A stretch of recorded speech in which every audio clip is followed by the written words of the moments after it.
Hey Mike, Cassidy Hubbarth here with former NFL defensive back Dominique Foxworth, and now currently with the undefeated. And Dominique, I got a crazy story for you, okay, about a real estate broker.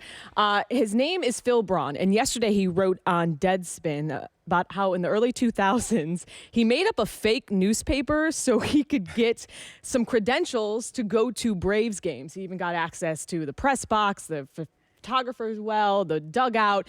I mean, he did it all and did not get caught.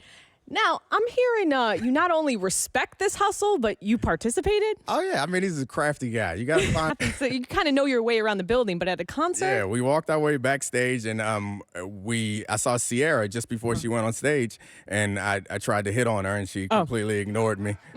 Was this pre-Russell Wilson? Oh, this is a long time ago. Oh, okay. This was like early, like mid-2000s. So what was the line? What was the line you used? Hi. Oh, shots fired. I mean, you've been red hot, and you're about to be back with the mics right about now. Boom, boom.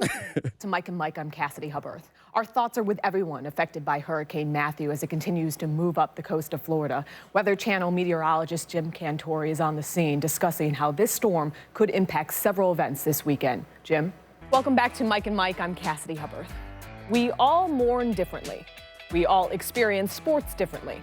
But yesterday, there was a display of togetherness that put life, sports, and the human spirit into perspective.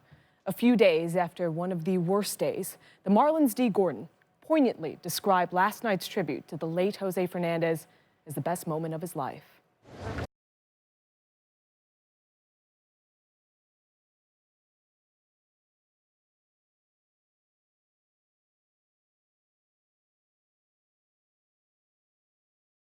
Welcome back to Mike and Mike. I'm Cassidy Hubbarth.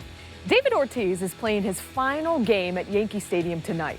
A game, as he wrote in the Players Tribune, he fears he'll be mooned by 50,000 people after a Yankees fan made a website called moonbigpoppy.com.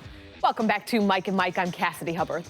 The Bengals host the Dolphins as Week 4 in the NFL kicks off tonight. And for the first time since 2011, the Bengals are 1-2.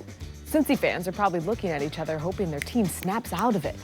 Probably didn't help that they were put in a trance during training camp after celebrity hypnotist Ricky Kalman worked his magic on a group of Bengals. Take a look.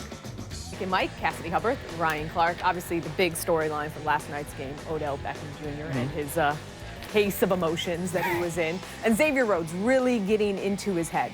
Take us into your DB mind. What was he doing to really get the best of him last night? Well, if you look at it, it wasn't even the fact that he was tough fire. You want him to play with physicality. And last night, if they are able to complete balls like nobody else can against the Minnesota Vikings, maybe we aren't talking about that. I mean, I get that. But next week they have the Packers. So if you're on that Packers defense, are you trying to do like little chip shots? Well, it just push him out of bounds, get in his mind? It depends on how. Dodgers, who are opening the postseason today in Washington.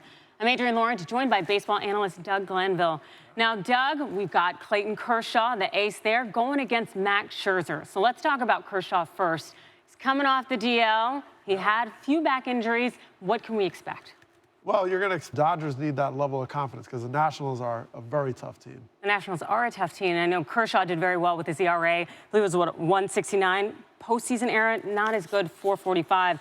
And Scherzer, who we should talk about, he had a 3.64 ERA, and also he's been in this postseason situation before, just never with the Nationals.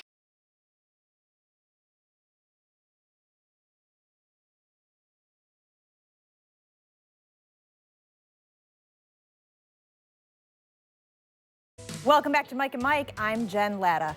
Early Sunday morning, Marlins pitcher Jose Fernandez died in a boating accident off the coast of Florida. He was 24 years old. The Marlins canceled yesterday's game against Atlanta, but several players went to the stadium anyway. Welcome back to Mike and Mike. I'm Jen Lada. Last night, the entire sports world lost someone we could all relate to as news broke that Arnold Palmer had died. As we reflect on the life of one of the golfing greats, we are reminded that Palmer was one of the first athletes to sign major sponsorship deals, which opened the door for many other players. Here's our Darren Ravel on the business impact that Palmer had. Hey there, it's Wednesday. Jen Lada here with you on Mike and Mike. Baseball's postseason is finally underway, starting last night north of the border with Toronto hosting Baltimore. Curiously, one of the brightest stars in the game never even saw the diamond. We'll talk about that in just a moment. Let's get